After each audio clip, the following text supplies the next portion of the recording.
Welcome to the 8th installment of the Star Wars X-Wing Book Club here on John Barry 555. I'm John Barry, and today we're going to be covering chapters 17 and 18 of Star Wars X-Wing Rogue Squadron by Michael A. Stackpole. So if this is your first X-Wing Book Club episode that you're tuning into, feel free to go and check out the series from the first video. The playlist will be linked in the cards. As well as if you're reading along and you have not yet read 17 and 18, I would encourage you to hold off, read those chapters, and then come back and watch it. But if you're not reading along, let's get into it. And if you are, let's also get into it, shall we? Chapter 17 starts from the POV of Wedge. So, we get a little bit of description about, where they're at and all that stuff, but, this is what I want to point out, the first thing I wanted to point out. So chapter 17 is from the point of view of Wedge, and we get a description about where they are, where their current base is. But the first thing I really do want to point out is Wedge is reflecting on the Death Star and how it lived up to its name, because he remarks on how only 2 survived the battle. It's the first Death Star, and of course half dozen survived Toph, even though the Death Star wasn't present. And then at Endor, only 4 lived through. And that's specifically of Red/Rogue Squadron, not of the entire battle. Because actually 3 pilots who started in the Battle of and survived. The one was in Gold Squadron, not Red Squadron. But that point remains that the Death Stars, taking them down, cost a lot of lives. That's what that's getting at. Also, later on that same page, we get a mention of the Clone Wars. Now, Legends and canon have very different interpretations of the Clone Wars. Or I should say, Legends before the Clone Wars was established did. And, because the authors really, when they talk about the Clone Wars, like in, the X-Wing books or the Swan trilogy, what they're really doing is using the Clone Wars as a way to refer to a time before the Empire, and or establishing that something is dated. That's what they're using Clone Wars for, which fits nicely with canon. And actually, what little we get here actually does, if you didn't know this was a Legends book, it would fit right in with canon because and I'm going to quote, "I just remember the Clone Wars and how the hero labels were handed out. You'd think a dozen Jedi and 2 dozen snubby jocks won the whole thing," unquote. That's from the point of view of Ephron, who's basically a one-off character that that the Rogue Squadron, he was like the commander of the squadron that they rescued in the previous, unit that they rescued in the previous chapter. So, and he's from Alderaan, by the way, in case you were curious. But that's essentially one-off. So it implies that he remembers the Clone Wars. And, if he's a well-experienced, he could be up there in years. Maybe it was around 10, 20 when the Clone Wars happened. We don't know, but establishing as though... But he's not saying he remembers the Clone Wars itself, but how they just hand out... How the hero labeled was handed out. And that description, a dozen Jedi and a bunch of, 2 dozen snubby jocks. Now, what that means, I don't know. I'm going to guess pilots. I don't know. And, well, early interpretations did not have the clones fighting with the Jedi. It could still be referring, but essentially it's just saying that if you base off of who was called a hero, you wouldn't necessarily realize how many people actually fought and actually were heroes because of how the label of hero was used. And that's kind of what that was getting there. And then also that same character, or it might have been Tycho. Yeah, it was Tycho, was discussing basically how Rebels label Imperials and Imperials label Rebels. Seriously, that's what they're talking about, labeling. So, the Rebels see Imperials as Rancors, and the Rebels see and the Empire sees the Rebels as nerfs. Basically, Rebels sees the Empire as dangerous monsters, and the Empire sees the Rebels essentially as harmless livestock. That is essentially what it boils down to. But that kind of idea of labeling, and we actually do see that a lot. Labeling helps foster an us versus them mentality, which during war, let's be real, can sometimes be beneficial, but more often than not, especially within a society, it can cause that society to splinter, to cause more problems than it's worth. But it was just kind of a brief discussion, and kind of they usually also touch on how Alderaanians were a bit more philosophical than the rest of the galaxy. And they were more mind peace, but they still participated in what everyone else pretty much did. But essentially, it's establishing the mindset of Alderaanians as being slightly different than anyone else in the galaxy. And then this is a neat part which I really do love, is that that Captain Efron said, made the remark that he would love to have an aide to draft his performance reports. And Reg noted that everyone in his squadron groaned at that, and so he made the mental note that he could use that as a threat, a disciplinary threat, or even as disciplinary actions itself, to have them follow the reports. And that's kind of like something that's, needs to be done anyhow. And so he figures, like, okay, they don't like it, maybe it's a misbehavior, I'll use it as punishment, so I don't have to do it instead. That's essentially what that boils down to, but that's a very nice thing to see, like, he's a commander, he's a CEO, he needs to keep in mind the things they like and don't like, so, he can actually have discipline over them so they can function as a unit. And sometimes you just have to, give them tasks they don't like. Also going on in Chapter 17, is brought before Wedge, Tycho, and the other Alderaani, Affion, whatever his name is. They basically, the squadron elects them a tribunal to settle a disagreement the squadron was having about, not necessarily disagreement, but just, they were giving Gavin a hard time for not getting any kills in their last battle, which they suffered no losses in. So basically saying, basically had the same kill-death ratio as the, kill ratio as the TIE fighter pilots, like 0 TIEs shot down.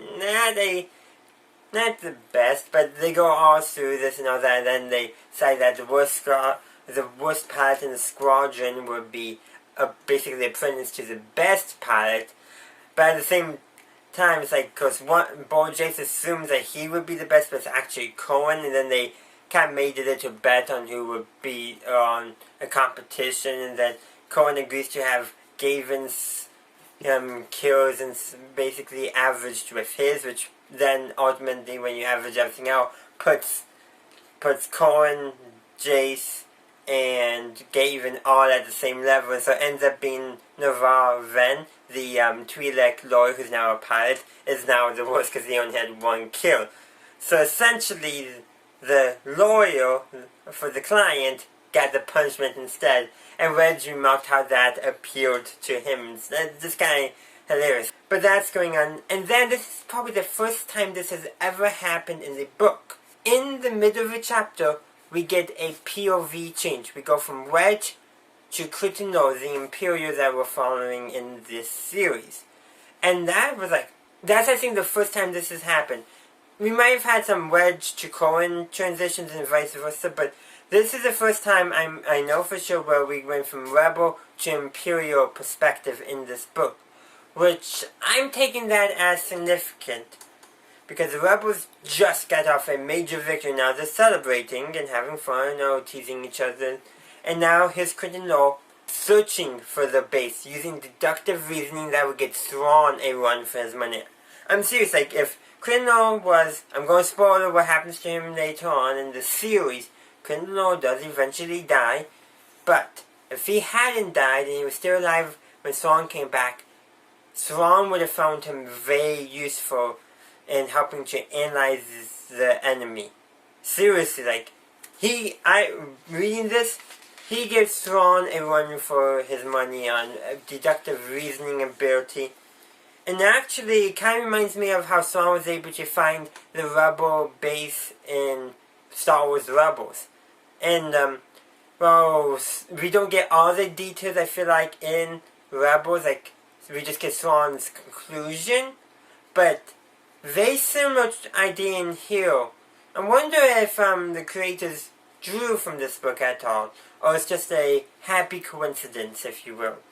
But regardless, like, this use of deductive reasoning to actually figure out where the rebel base is just impressive, and he does, successfully does, figure it out. And I just, the idea that he's able to use deductive reasoning, like, pick up on clues about the rebel alliance, like how they prefer worlds that don't have much in the way of population, that are neither imperial nor rebellious, openly rebellious, kind of more backwater worlds, but that already have some pre-built structures, is able to help Cottonmouth find their base, and he's using, and it's just impressive what he does. I encourage you to read that section again if you've read it before, and if you haven't read it, please read it. It's like, it really does a good job, I feel like, in establishing Cottonmouth's deductive reasoning abilities.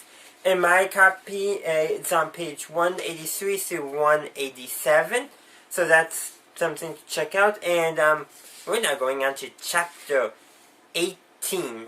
Now, chapter 18 is from the point of view of Corran Horn, and the first thing we pretty much learn is that he's staying outside of the base in a cottage, and there's actually a reason why. A tree fell into the pilot's barracks, and basically the room where he and his wingman were staying, it couldn't be used, so they were out in a cottage located outside of the main base area.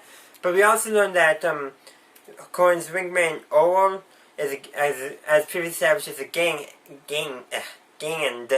and that gangs don't need much sleep, and they can build up sleep for when they are times of having less sleep, which is pretty neat. But we also get that Corran, he wakes up with a sense of uneasiness. And then we learn that he had told his father this, and his father told him to trust his instincts about those uneasiness. He gets him like when when he was undercover, when he was with Corsac and his cover had been blown, like those sense of uneasiness, his gut feeling. I wonder why. Actually, I do know why. Corran's a pretty well-established character, so if you're familiar with Legends, you will know that he does become a Jedi. This is evidence of the Force at work in him. Like the idea of he's able, through the Force, to essentially have heightened sense of gut feelings, the instincts. It's like, you can't put your finger on it, but you know something's off, or the like. That's what's going on here, and here we know it's because of the Force, because we know, or will know, that Corran is Force sensitive. I don't feel spoiling that, and that he will become a Jedi, because, one, he's the main character in this book, but also there's a whole book about this called I, Jedi, which I encourage you to read. In fact, I'll probably read it at some... It's actually that and The Courtship of Princess Leia will probably be the two books I do after I finish the X-Wing series. Or I might just put them in where they fit chronologically, because they fit nicely with the overarching story of this book, or this book series. Anyhow, basically Stormtrooper commanders are attacking the base and planning to blow it up. But this is what gets me. Apparently Stormtrooper commanders wear slate gray armor instead of the normal white armor. We get this a lot in Legends, where it's described how, apparently, when you're reading it, Stormtroopers do occasionally wear armor better suited for the environment than white. Why they didn't do that in whatchamacallit, in the Battle of Endor, I don't know. Hubris. It was pure hubris, of course. Now, I just want to make defense of two things real quick. The white armor works when you're on a ship, pretty much, because it's a sterile environment anyhow, and when you're on a snow planet. Really, that was probably the best time Stormtrooper armor worked, even though it was cold weather Stormtrooper armor, still the best use of it. But that's just something I wanted to point out, how they noted that the Stormtroopers on Commander missions actually do wear armor that's better suited, which is nice to see. And then later on in the chapter, not so on, but Cohen and his wingman, they take out 2 stormtroopers themselves and take the weapons, and they basically sneak their way into the base to hopefully stop the rest of the stormtroopers. And they use that tree that had previously been knocked down as a point of entry to get into the flight center where the main base is located. Which is actually very nice to see an example of Chekhov's gun. Not only was that tree introduced early in the chapter to provide the reason why those 2 characters were staying outside the base for what's going on, and so basically so they can essentially be alerted to what will be happening, but also it was revealed and now it's being shown as a manner for them to actually get into the base, which is, I think, a perfect example of Chekhov's gun. I talked about it in a previous video, but this is another good example of that device where something is introduced and then later on it was a payoff for it. So it's introduced in the scene, and boom, later on it is needed for the plot, just not a world-building remark, which you do sometimes get. I feel like Chekhov's gun is more important in movies than in movies and television than in books, but at the same time, I feel like in books, nearly everything will be a Chekhov's gun situation, while in movies, you're more likely to have random set dressing, so you have things like, wait, why wasn't that used? Or, hey, that should have come into play. That's actually, I think, where we get lots of problems with series. We essentially assume everything is there for a reason, that everything is a Chekhov's gun. It will be used for a story reason later on. And when it's not, it makes series not work out. So, just as little food for thought there, if you will. But yes, I'm just pointing out an excellent example, ultimately. And also, I just want to say that Navarre Venn, he's the first one to actually question how the stormtroopers found the base. I'm just saying, he was the first one to bring up that question. Then Cohen said, it's not the right time, we got to stop them first. Fair enough. Us, the audience, do know how the stormtroopers found it, of course. Creighton Law deduced it. Successfully, as I said before. But this is actually a very neat section right here. So Cohen Holmes, basically, he's become emotionally detached from the situation because he figures he won't be surviving it. So he becomes emotionally detached, which makes him a little more reckless, you can say. But it also, what's the word I'm looking for? But, like, he's emotionally detached from the battle, but he's not emotionally detached from the situation, if that makes sense. His emotions are to make, for the rest of the squadron, to make sure they survive even if he dies. And that's why he gets this emotional detachment, because he's pretty sure he won't be surviving this battle. Spoiler alert, he does. We know that because it's revealed in this chapter, so I don't feel bad at saying it. But it's that idea that when you're in battle, you know that the situation's not good, you could become emotionally detached. Which is not good when you're handling weapons. Emotions are good because they keep you at bay. The sense of guilt, or even the sense of possibly having guilt, is a very strong factor, I feel like. And when you're emotionally detached, you don't feel guilt, really, even in the moment. You may figure it afterwards, but in the moment, that's important.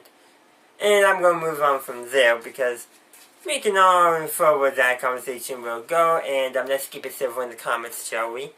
But yes, Cohen also smells, he gets shot, and he smells Corellian whiskey, so, and brings him back to his father's wake after his father had died. And of course, and now he's thinking he's hallucinating the smell of it. And then of course when Wedge comes in, and after a stormtrooper nearly shoots Cohen, Wedge gets that stormtrooper down, and Cohen isn't killed by that stormtrooper even though he's already injured. He says he's so far gone he smells Corellian whiskey, and Wedge remarks, you do smell it because you're in the pool of it, because you broke a crate full of it. And then Cohen's shocked, and basically we got a new mystery on our hands, and that concludes chapter 18. So there's a lot going on there, so the rebel base has been discovered, and apparently Colonel Risky is getting into the base somehow. I don't know. Actually, I do know how, because I remember, but we're going to be leaving that for the next session, or two. Depends on when it comes back up. So there you have it, Chapter 17 and 18 of Star Wars X-Wing Rogue Squadron. For the next episode of the book club, we're going to be covering chapters 19 and 20, so if you're reading along, please have those chapters read, and if you're not, consider reading along, because I very much fear it will help your enjoyment of the situation, especially if you don't remember the books that well. Also, I would like to hear from you. What did you think of those two chapters? Do you have any critiques on how I can improve my book club? I would like to hear from you. Let me know that stuff down in the comment section. And also do consider checking me out on social media, like my video. You know, the entire spiel that every YouTuber gives. Subscribe, like, you know, that stuff. Ring the bell. And join me on my Discord, support me on my Patreon. You know, the general stuff that every YouTuber talks about. But yeah, I think I'm going to leave it there. And thank you for watching. And as always, have a good day, a good night, wherever you are. May the Force be with you, always.